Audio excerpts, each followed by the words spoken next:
Hello everyone, I am RK Sir. Today we are going to discuss about the use of should have because previous class we have finished the use of should. So use of should have क्या कहता है कि जिस वाक्य के अंत में ना चाहिए था या चाहिए था रहे उस वाक्य का ट्रांसलेशन करने के लिए should have का प्रयोग किया जाता है। जैसे मुझे घर जाना चाहिए था, हम लोगों को घर बनाना चाहिए था, तुम्हें पेड़ लगाना चाहिए था। तो जितना भी एग्जाम्पल मैं ले रहा हूं उसका लास्ट में क्या है, ना चाहिए था। इसलिए मेरा रूल बनता है, क्या मैं लिख भी दे रहा हूं, ना चाहिए था। ध्यान रखिए, ना चाहिए था, या तो आप बोलिएगा ना को हटा दीजिएगा, ना को आप नहीं लीजिएगा तो क्या होगा, केवल चाहिए था। तो इस तरह का वाक्य आपको मिले तो समझ लीजिए उस वाक्य का ट्रांसलेशन करने के लिए हम लोग किसका प्रयोग करेंगे, शुड हैव। देख रहे हैं ना, यहाँ क्या है, ना चाहिए था, या यहाँ था तक, उसके बाद चाहिए था।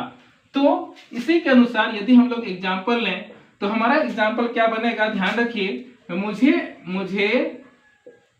मुझे अंग्रेजी पढ़ाना चाहिए था, मुझे अंग्रेजी पढ़ाना चाहिए था, मुझे अंग्रेजी पढ़ाना चाहिए था। हम लोगों को, बहुत आसान है, बस हम लोगों को क्या, घर जाना चाहिए था, हम लोगों को घर जाना चाहिए था। बहुत आसान एग्जाम्पल लेता हूं ताकि आप लोग आराम से सीख सकें। तुम्हें पत्र लिखना चाहिए था, तुम्हें पत्र लिखना चाहिए था, तुम्हें पत्र लिखना चाहिए था। यदि मैं बोलूं उसे, तो क्या हो जाए, कुछ भी ले सकते हैं। उसे हल चलाना चाहिए था, उसे हल चलाना चाहिए था, उसे हल चलाना चाहिए था। फिर ले लेते हैं, उन लोगों को आम तोड़ना चाहिए था। आप जान रहे हैं अभी आम का सीजन है। उन लोगों को आम तोड़ना चाहिए था। चलिए और एक एग्जांपल ले लेते हैं। राम को पेड़ लगाना चाहिए था, पेड़ लगाना चाहिए था। सो आप देख रहे हैं मैं जितना भी एग्जांपल लिया हूं, जितना भी लास्ट में क्या है, ना चाहिए था, ना चाहिए था, ना चाहिए था, ना चाहिए था। यहां भी देखिए ना चाहिए था, यहां भी देखिए ना चाहिए था। बस ये ना को आप हटा देंगे ना, इस ना को हटा देंगे तो आपको क्या मिलेगा, चाहिए था। तो इस तरह का हिंदी वाक्य मिले आपको तो समझ लीजिए उसका ट्रांसलेशन करने का हम लोग किसका प्रयोग करेंगे, शुड हैव का प्रयोग करेंगे। दिमाग में उसको बैठा के रखिए। सो दैट आप एक बार फिर से रिपीट कर लीजिए। मुझे अंग्रेजी पढ़ाना चाहिए था, हम लोगों को घर जाना चाहिए था, तुम्हें पत्र लिखना चाहिए था, उसे हल चलाना चाहिए था, उन लोगों को आम तोड़ना चाहिए था, राम को पेड़ लगाना चाहिए था। So that I am saying that whatever I have taken the Hindi example end of the sentence you are looking the ना चाहिए था। तो इस तरह का यदि वाक्य मिले हिंदी में तो उस वाक्य का ट्रांसलेशन करने के लिए किसका प्रयोग करेंगे, शुड हैव का प्रयोग करेंगे। मैं उम्मीद करूं समझ में आ रहा होगा, क्योंकि पिछला क्लास में क्या था ना, केवल शुड था, तो ये था नहीं था ना, तो यहाँ था लग गया तो समझ लीजिए यहाँ पर क्या आ गया, हैव आ गया। और कोई चिंता की बात नहीं, एकदम पिछला क्लास जैसा ही है। तो चलिए आते हैं अब rule of making sentence. Now let's start rule of making sentence of use of should have, because previous class we have read that use of should, so little bit I will change here because in Hindi we have read that ना चाहिए, but here we have read that ना चाहिए था। So that एक चीज मैं बोलना चाहूँ, जितना भी अभी तक हम लोग पढ़े थे ना वहां पर हम लोग V1 मतलब वर्ब का पहला रूप यूज किए हैं, लेकिन आज हम लोग पहली दफा V3 यूज करेंगे। जैसे go went gone, तो gone V3 हो गया। write wrote रिटर्न क्या हो गया, V3। इसलिए मैं वर्ब पर आपको जोर दे रहा था कि यदि आपको समय मिले तो ज्यादा से ज्यादा वर्ब पर काम कीजिए, क्योंकि इंग्लिश बोलने के लिए कम से कम तो 70 वर्ब की आवश्यकता होती है। So that at least you have to remember the verb. So our rule of making sentence is subject plus should have, subject plus should have plus V3 plus object. I hope you are looking that subject plus should have plus V3 plus object, because what ever I have told you, जितना भी मैं पढ़ाया हूँ उसमें क्या है, V1 यहाँ पर है, लेकिन आज पहली दफा V3 का प्रयोग कर रहे हैं, इसलिए थोड़ा सा ध्यान रखिएगा, कोई घबराने वाली बात नहीं है, बस V3 ध्यान रखिएगा। तो उसी प्रकार यदि मैं एग्जाम्पल लूं कि मुझे पत्र लिखना चाहिए था, वेरी सिंपल एग्जाम्पल, मुझे पत्र लिखना चाहिए था, तो क्या लेते हैं सब्जेक्ट के रूप में आई, मुझे पत्र लिखना चाहिए था, तो I should have written, write wrote क्या होता है, written, I should have written a letter, I should have written letter. आपके पास ग्रामर बुक्स होगा, ग्रामर बुक्स नहीं है तो आपके पास है ना, क्या बोलते हैं, अभी तो 5G का जमाना आ रहा है, 4G है, और क्या बोलते हैं जियो, शायद आप लोग को पता नहीं दनादन दे रहा है कि नहीं, हम लोग को देता है, तो इसे हम लोग यूज कर रहे हैं, तो आप यूज कीजिए उसको, वहां भर टाइप कीजिएगा तो आ जाएगा दुनिया भर का भर, तो उसी से आप कर लीजिएगा।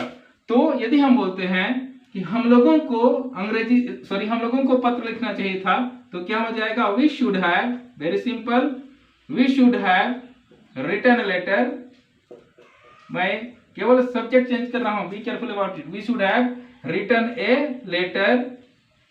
उसी प्रकार यदि मैं बोलूं तुम्हें पत्र लिखना चाहिए था, then what will happen, you should have written a letter, like that. If I take the he, then what will happen, he should have written a letter,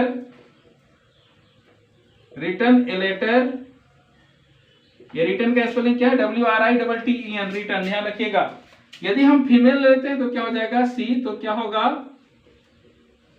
she should have written a letter, she should have written a letter, like that I can take example, उन लोगों को पत्र लिखना चाहिए था, then what will happen, they should have written a letter,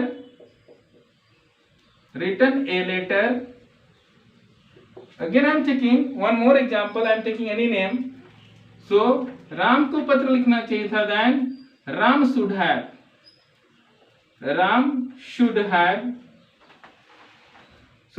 written a letter, like that you can take loads of example, because I have given the rule, that is subject plus should have plus V3 plus object. So according to the rule I have taken example, look once again, here I, we, you, he, she, they and Ram all are subject.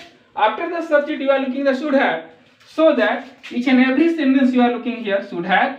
After then our rule is saying that V3, so that as a V3 I have taken here written, because written is the V3 of write, and here you are looking the object, so as a object I have taken a letter, that means I can say a letter is playing the role of object. Finally our rule has said here subject should have V3 and object. So I can say in Hindi कि rule के लिए हम लोग क्या लिए थे, subject plus should have plus V3 plus object, तो subject के रूप में मैंने क्या लिया, I, we, you, he, she, they and Ram. उसके बाद शुड हैव चाहिए था तो मैंने शुड हैव ले लिया, उसके बाद V3 चाहिए था, रिटर्न ले लिया, क्योंकि ये रिटर्न ना क्या है, राइट का V3 है, और ऑब्जेक्ट के रूप में मैंने क्या लिया, ए लेटर लिया। तो इस प्रकार हमारा रूल क्या बन गया, subject plus should have plus V3 plus object, यही ना है, subject plus should have plus V3 plus object. यहाँ पर सटा हुआ नहीं लगना चाहिए क्योंकि अलग अलग है, यहाँ क्या है, यू शुड हैव, तो अलग कर दे रहा हूं। तो इसका हिंदी ट्रांसलेशन की बात करें तो क्या होगा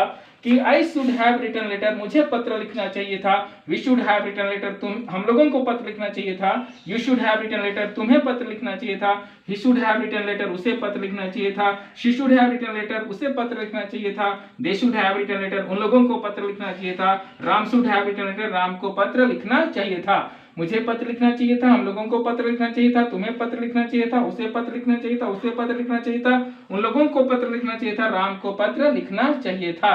तो जितना भी एग्जाम्पल लिए हम हिंदी में चाहे इंग्लिश में, तो इसका इंग्लिश में बोलिए तो शुड हैव यूज हुआ और हिंदी में बोलिए तो ना चाहिए था या चाहिए था हुआ। तो according to the rule you can take lots of example. Suppose I am taking one more example, मुझे साइकिल चलाना चाहिए था, like that I can change, I should have driven cycle because driven is the V3 of drive. मुझे cycle चलाना चाहिए था। I should have driven cycle, we should have driven cycle, you should have driven cycle, he should have driven cycle, she should have driven cycle, they should have driven cycle, Ram should have driven cycle. Again I am taking one more example. मुझे पेड़ लगाना चाहिए था। I should have planted tree, planted because with tree planted. I should have planted tree, we should have planted tree, you should have planted tree, he should have planted tree, she should have planted tree, they should have planted tree, Ram should have planted tree. Like that you have to take lots of example, but not only writing, you have to take example in speaking also. And you always I am saying that you have to increase your speed, then you can improve your English. So today we are using the use of should have, and it is little bit different because here you are using the V3. So I hope you are understanding the use of should have. So let's start 5 sentences. Today our 5 sentence is that acquaintance with the new students, candidate for the election, capacity for hard work, chance of success, complaint against the officer. Let's we look the Hindi meaning. What is it? Acquaintance with the new students, नए छात्रों से mail मिलाप. That we can say acquaintance, that means मेल मिलाप मतलब mail जोल करना. Candidate for the election, चुनाव के लिए उम्मीदवार. Capacity for hard work, कठिन मेहनत की क्षमता, या तो कठिन मेहनत के लिए क्षमता बोल सकते हैं आप. Chance of success, सफलता का अवसर. और complaint against the officer, क्या बोलते हैं, अधिकारी या अफसर के खिलाफ शिकायत. ये ऑफिसर के स्थान पर आप चेंज कर सकते हैं, लीडर भी बोल सकते हैं, टीचर भी बोल सकते हैं, किसी के खिलाफ यहाँ डाल सकते हैं, है ना. तो चलिए इसका वाक्य बनाते हैं. ये बहुत सिंपल और इजी है, बट थोड़ा सा आपको ध्यान रखना है. जितना भी मैं पहले दिया हूँ वो बहुत छोटा था, डेली यूज में था, लेकिन ये थोड़ा सा फास्ट जाएगा, but don't worry about it, we will try better. कम से कम इसका मीनिंग याद करके रखिए. Acquaintance with the new student. तो जब नया सेशन होता है ना, यदि आप सीनियर हो तो सर लोग क्या बोलते हैं ना कि new session is going to start, so you must acquaintance with the new students because you are senior. बोलते हैं ना कि नया सेशन चल रहा है, इसलिए आप लोग सीनियर हो, इसलिए नए स्टूडेंट के साथ क्या होना चाहिए, मेल मिलाप होना चाहिए, है ना. या तो बोल सकते हैं न्यू स्टूडेंट्स की बात बोल सकते हैं we are senior so we should acquaintance with the newcomer. यहाँ पर स्टूडेंट्स की जगह क्या डाल सकते हैं, न्यू कमर भी यूज कर सकते हैं. देखिए कैंडिडेट फॉर द इलेक्शन, चुनाव के लिए उम्मीदवार. चुनाव के लिए उम्मीदवार आप किसी का भी नाम लेके के बोल सकते हैं. यदि आपको जो नेता पसंद हो उसको बोल सकते हैं, या तो कोई आपका घर में भी हो बोल सकते हैं my father is a good candidate for the election बोल सकते हैं. यदि हम लोग झारखंड के हैं तो बोल सकते हैं ना Hemant Soren is good candidate for the election. आपको पसंद हो चाहे नहीं हो, मैं एग्जांपल के तौर पर ले रहा हूं. या तो बोल सकते हैं Narendra Modi is good candidate for the election. आप वो समझ में, वो आपके ऊपर निर्भर करता है, आप पसंद करते हैं नहीं करते हैं, लेकिन वो हमारे देश के प्रधानमंत्री हैं तो उसको रेस्पेक्ट करना हमारा फर्ज बनता है, because we are citizen of India, मतलब हम लोग भारत के नागरिक हैं. पसंद करना नहीं करना, उसको जिताना है नहीं जिताना, वो अपना क्या बोलते हैं पर्सनल मैटर है. Next please. Capacity for hard work, कठिन मेहनत की क्षमता.